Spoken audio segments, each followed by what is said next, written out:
Usually, like when we talk about a breakthrough, there's this persistent expectation of sudden, flawless precision. Oh, definitely. The whole lightning bolt moment. Right.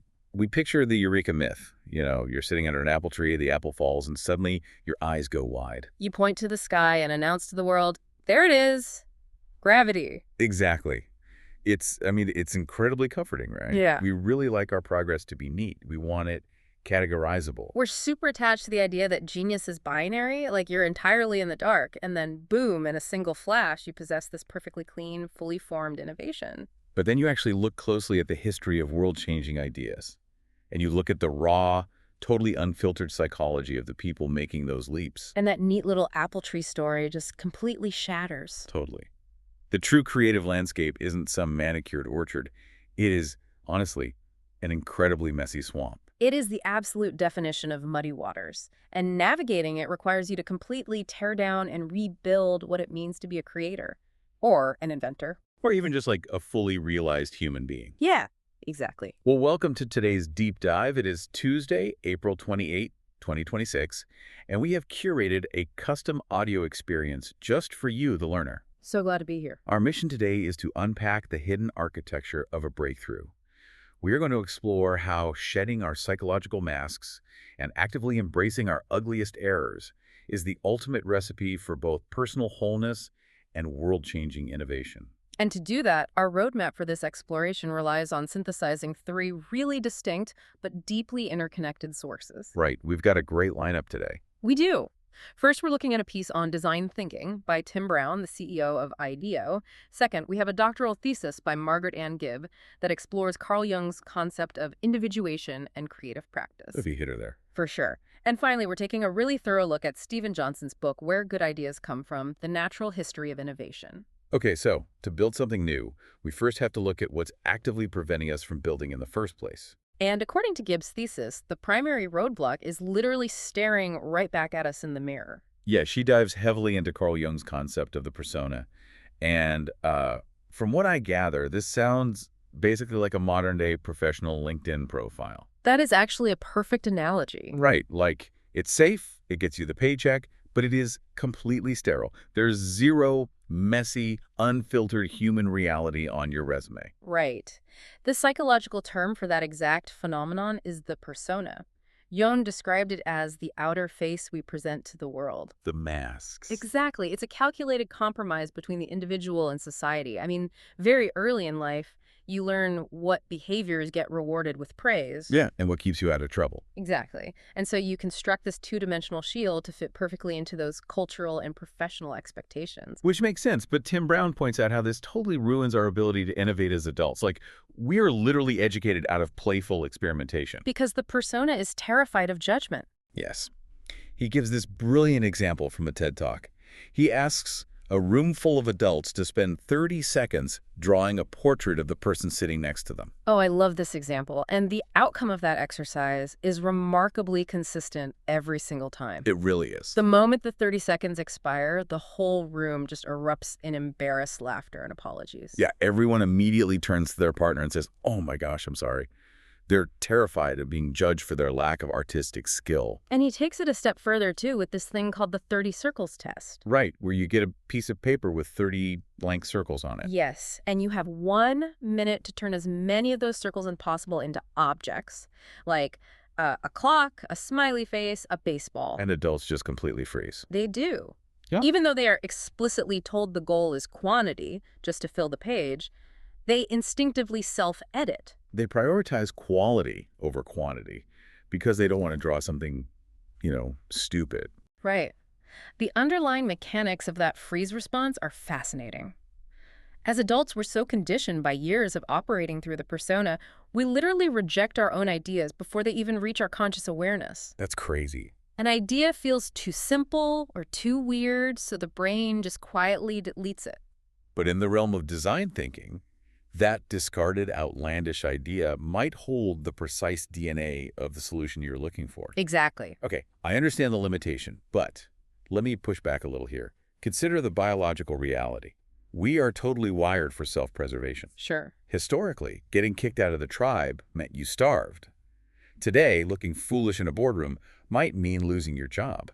That's a fair point. So isn't this self-editing actually a highly effective, necessary survival mechanism? Like, we have to fit into society to survive, right? Oh, absolutely. And in the first half of life, carving out that identity and surviving the social hierarchy is crucial. Jung never argued that the persona was inherently evil. Okay, so where does it go wrong? The danger arises when you permanently identify with it. If your entire cognitive bandwidth is spent maintaining that shield and avoiding embarrassment, you lose the capacity to perceive reality accurately. Ah, I see. True innovation, and what Jung calls individuation, which is the process of becoming a complete, integrated self, requires abandoning that survival mechanism. You have to step into the mess. Because the cost of that safety is total blindness. Yeah. If the persona only cares about what is acceptable, it totally filters out real human needs. Yes, and Jung has a specific term for the messy, uncomfortable realities of life that we shove out of sight. He calls it the shadow. The shadow, which encompasses all the repressed, undesirable parts of ourselves that we refuse to acknowledge, right? Right. Our selfishness, our intense vulnerabilities, our deepest fears. Confronting this is known as shadow work. Which sounds intense. It is. It strips away the illusion that we are perfectly rational, in-control beings. It's painful, but it's the only way to break through to ground truth. And applying that psychological vulnerability to the business world is where this gets wildly practical for our listener. How so? Well, Tim Brown argues that empathy in design thinking isn't just like sending out a customer survey. Oh, right. True empathy requires stepping into a vulnerable, unfiltered state. You physically have to wade into the shadow. I recall reading about this IDEO project for the SSM DePaul Health Center. That is a classic case study. Yeah. The hospital wanted a new emergency room wing, and instead of just looking at floor plans, an IDEO ethnographer essentially went undercover. Right, Christian Simsarian. He didn't just observe, he literally faked a foot injury and checked himself into the ER. Which is wild. And he took it to the extreme of wearing a concealed camera. The goal was to experience the system without the protective buffer of an official hospital tour. Because when you're on a tour, everyone is wearing their persona. Exactly. But as a fake patient, he felt the acute anxiety of being wheeled backward down a corridor by a stranger.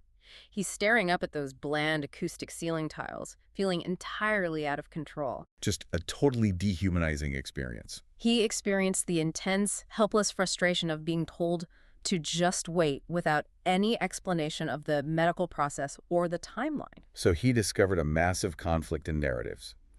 To the hospital staff, who were operating strictly from their institutional persona, the ER was a highly efficient system. Right. They just saw insurance verification and bed allocation. But the patient's reality was a highly stressful, disorienting nightmare made exponentially worse by opaque procedures. And by dropping the clipboard and becoming the patient, IDEO discovered what they call latent needs. These are needs the user isn't even aware they have. Right.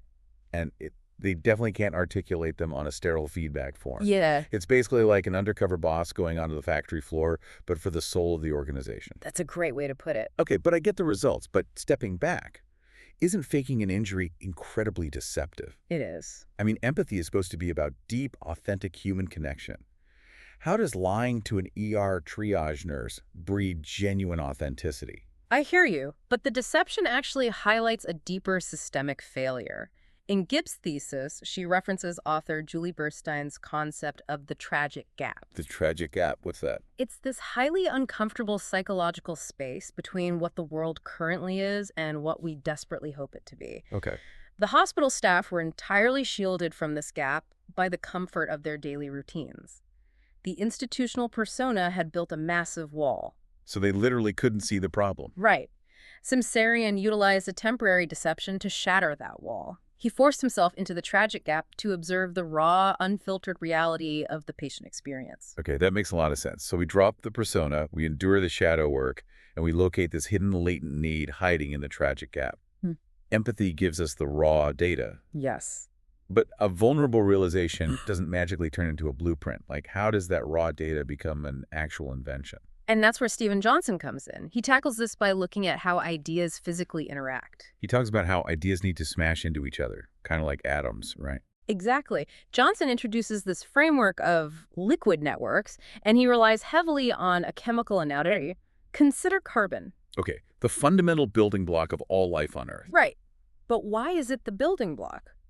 Because a carbon atom possesses 4 valence electrons, making it uniquely sociable. Sociable atoms. I love that. It is incredibly talented at forming complex bonds with other atoms, and good ideas exhibit the exact same behavioral traits as carbon. They need to bond. Yes, they require a randomized, fluid environment to connect. He points to the coffee house model of Renaissance Italy for this, doesn't he? He does. In those coffee houses, you suddenly had architects, astronomers, painters, and merchants all crammed together in these chaotic, open networks. Disciplines that had been totally isolated in monasteries were suddenly overlapping, and the sheer volume of random collisions caused an absolute explosion of innovation. And those collisions allow society to enter what Johnson calls the adjacent possible. The adjacent possible. Walk us through that. Imagine human progress as a house that is constantly expanding. You can only open doors to the rooms immediately connected to the one you are currently standing in. Okay. You cannot leap directly from the medieval forge to the silicon microchip. You have to build the architecture one adjacent door at a time. It sounds exactly like a skill tree in a video game. Oh, how so? Well, you can't unlock the ultimate superpower, say, laser vision, until you've spent points unlocking the basic staring and heat skills right next to it. Yes. You have to progress node by adjacent node. Actually, there's this incredible story in Johnson's book about a French doctor who invented the human baby incubator. Stephen Tarnier in the 1870s. Right. He essentially stumbled into a zoo, saw how they were keeping chickens warm, and realized he could do the exact same thing for premature human babies. The biological concept driving that story is called exaptation. It's a term originally coined by evolutionary biologists Stephen Jay Gould and Elizabeth Verba. Exaptation. Yeah. It describes the process of borrowing a trait or an idea developed for one highly specific purpose and hijacking it for an entirely different context. So the poultry incubator is exapted for human medicine. Exactly. But notice the prerequisite here. This cognitive leap only happens in a liquid network where a leading obstetrician is casually exposed to a poultry farming exhibit. Which is such a wild coincidence. But wait, let me challenge this. Go for it. If every single innovation is just an exaptation, like just a mashup of things already sitting in the adjacent possible, does true, original lightning bolt genius even exist? That's the big question. I mean, are we literally all just remixing chicken incubators? Honestly, the myth of the lone genius working in a vacuum is entirely dismantled by this framework. All human advancement relies on the overlapping networks of previous discoveries. So no one is creating matter out of nothing. No. The brilliance doesn't lie in creating something from thin air. The true genius is the observational power required to recognize the connection between the chicken incubator and the dying infant. It's the ability to see the handle on the adjacent door that everyone else is just walking blindly past. Beautifully said, yes. But recognizing those hidden handles takes an agonizing amount of time. Which brings us to the friction of waiting. It does. Johnson talks about the slow hunch, while Gibbs' thesis actively warns about the psychological danger of rushing the process, because seeing the adjacent possible takes immense patience. The slow hunch is the reality behind the eureka myth. Intuitions do not strike like lightning. They ripen over years, sometimes decades, in the back of the mind. Like Tim Berners-Lee. Perfect example. He didn't wake up one morning determined to invent the World Wide Web. Right. He spent over a decade simply tinkering with a background software project, just to help him keep track of his own personal data and connections at CERN. And it slowly, gradually evolved into a global platform. But the dark side of this is what happens when networks are frozen instead of liquid. Look at the FBI prior to September 11th. Oh, yeah. That's a sobering example. You had various agents across the country carrying these separate, totally disconnected hunches about individuals taking unusual flight lessons. But because the intelligence network was siloed, those slow hunches never collided. The dots were trapped in separate rooms. Exactly. The collision of hunches is vital, but so is the principle of error. Johnson notes that mistakes are massive drivers of the adjacent possible. Like Alexander Fleming's accidental mold contamination leading to penicillin. Or an engineer grabbing the wrong resistor out of a box and accidentally inventing the cardiac pacemaker. And that maps perfectly onto Jung's theory of individuation. Gibb notes that Jung believed the path to personal wholeness absolutely requires mistakes. A life without error is a life lived entirely within the sterile persona. But modern society hates waiting, and we are absolutely terrified of failing. Gibb writes about this phenomenon called spiritual bypassing. Yes.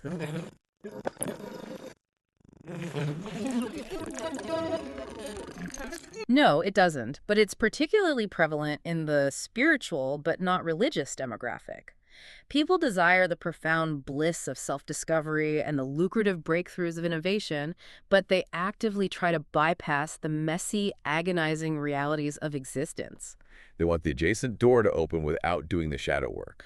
without enduring the errors or waiting for the slow hunch to mature. Okay, so if a slow hunch is basically like an unorganized hard drive full of random screenshots, notes, and half-baked ideas waiting for a spark, what about corporate attempts to force it? What do you mean? Well, a company like Google famously gives its engineers 20% of their time to just tinker on personal projects. Yeah. Aren't they trying to artificially engineer the slow hunch? That's an interesting way to look at it. Can you really put a corporate quota on creative patience without it devolving into exactly what Gibb calls spiritual bypassing? You are identifying the absolute core tension of modern innovation there. You can meticulously engineer the environment for the slow hunch. You can build the liquid network, tear down the cubicles, allocate the 20% time. Right. But you cannot shortcut the internal human process. True innovation, just like deep psychological individuation, requires the individual to actually endure uncertainty. So they just play it safe. Exactly. If an engineer uses that 20% time just to safely tweak existing code without risking total failure or facing the unknown, the environment is wasted. The network invites the hunch, but the human must still choose to wade into the mess. Wow, okay, so assume we actually do the hard work. We patiently endure the errors, we share our half-formed hunches, we sit in the tragic gap. What is the final state? According to our sources, we achieve a unified self that scales into a massive global ecosystem. For Jung, the pinnacle of this difficult journey is self-realization, right? Yes. It is the integration of all opposing forces within the psyche. The safe persona, the dark shadow, and the deep unconscious. And Jung utilized the mandala for this, that highly structured, circular, geometric figure. Right, as the visual representation of this wholeness, it is a dynamic, unified node of consciousness, no longer at war with itself. And Johnson maps out what happens when you take millions of those individuated creative nodes and pack them together. He uses a grid of 4 quadrants to track the history of innovation. The 4 quadrants. You have market versus non-market motives on one axis, and individual versus network environments on the other. And when you plot historical breakthroughs on that grid, you see an absolute explosion in the 4th quadrant from the year 1800 onward. The 4th quadrant represents non-market networks, which are open, deeply collaborative environments where people share ideas freely without immediate financial incentive, like the modern university system or open source software, Wikipedia. These are all 4th quadrant phenomena. And to explain why these networks explode, Johnson brings in this bizarre biological scaling rule. Something about how an elephant's heart beats slower than a mouse's. Ah, yes, Kleber's law. It dictates that as animals get larger, their metabolism scales to the negative quarter power. Okay, break that down for me in English, please. Basically, biology slows down as it gets bigger. A cow is roughly 1,000 times heavier than a woodchuck. Therefore, according to the math, the cow lives 5.5 times longer and its heart beats 5.5 times slower. Okay, I'm tracking. But when a physicist named Geoffrey West applied those exact same scaling laws to human cities, he found the exact opposite. Right. Innovation has a positive quarter power law. Which means a city that is 10 times bigger than a smaller town isn't just 10 times more innovative, it is 17 times more innovative. Because the physical density of a city creates an overlapping matrix of human networks. The sheer proximity forces random collisions of ideas at a rate that biology simply cannot match. Ideas scale faster and faster the closer we pack the individuated nodes together. Exactly. The acceleration is staggering. It really is. Look at Johnson's 10-10 rule. Historically, it took 10 years to build a new technological platform, and another 10 years for it to find a mass audience. But YouTube utterly shattered that paradigm. They executed 11 rule. 1 year to build the platform, 1 year to reach a global mass audience. Why? Because they didn't have to lay the physical cables. They built directly on top of the existing platform of the World Wide Web. It totally reminds me of how Darwin described the ecosystem of a coral reef. The scleractinia. Right. It's the foundational stony coral that constructs the reefs.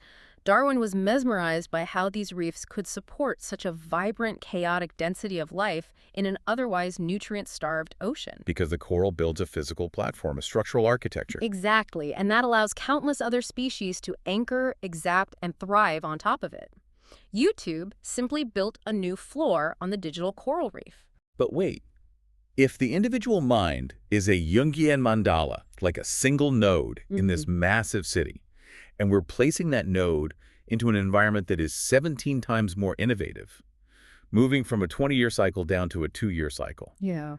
are we eventually going to innovate so fast that the slow hunch goes completely extinct? Like, will the hyperacceleration of the fourth quadrant strip away the time required for deep human individuation? That is the precise intersection where all three of our sources issue a unified warning. Oh, really? Yes, the technological platforms accelerate exponentially, but the human psyche, the biological reality of our neurology, remains exactly the same as it was in the Renaissance coffee house. We haven't had a hardware update in a long time. Exactly. True platforms, whether it's a sclerotinia building a reef, the World Wide Web, or the foundational architecture of your own soul, require time to calcify and form. So we can't rush it. If we allow the frantic speed of the digital network to dictate our internal pacing, we will inevitably default back to spiritual bypassing. We have to consciously, deliberately choose to be still. To do the uncomfortable shadow work, and to cultivate our fragile, slow hunches amidst the roaring acceleration of the outside world. So to be truly well-informed and genuinely innovative in whatever field you operate in, you can't just passively consume data, the learner. You really can't. You have to actively drop the safe, sterile persona. You have to possess the courage to wade into your own shadow to locate your latent needs. You have to embrace the messy, humiliating errors. And you must allow your slow hunches to collide with others in a liquid network. Which is entirely antithetical to the myth of the lone genius. It is the slow, agonizing, beautiful work of building a platform. Absolutely. Well, we want to leave you with a final provocative thought regarding platforms. In 1957, two American physicists, Geer and Weifenbach, were sitting in a lab listening to the acoustic beep-beep signals of the Soviet Sputnik satellite. And they realized that by tracking the Doppler effect of that signal, they could calculate exactly where the satellite was in space from their single static location on Earth. Which is huge. But the true breakthrough occurred years later when their superior asked them to flip the platform in reverse. Right. If they could successfully track a satellite from a known location on Earth, could they reverse the math and track a specific location on Earth from a known satellite in space? And that reversed platform became the Global Positioning System, GPS. It changed the world. So, here is our question for you as you go about your day. Right now, you are navigating your career and your relationships using the GPS of your own persona and cultural conditioning. You are tracking external signals. But what if you reverse the signal? What if, instead of using your creativity to track safety and success in the external market, you use it to track your own internal latent needs? If we map our inner lives as rigorously and patiently as we map our modern cities, what uncharted adjacent possibilities might you discover about who you truly are? Wow. It's a question that demands a slow hunch. Thank you so much for joining us on this deep dive. Stay insanely curious, keep building those liquid networks, and whatever you do, do not be afraid to draw a terrible picture of the person sitting next to you today.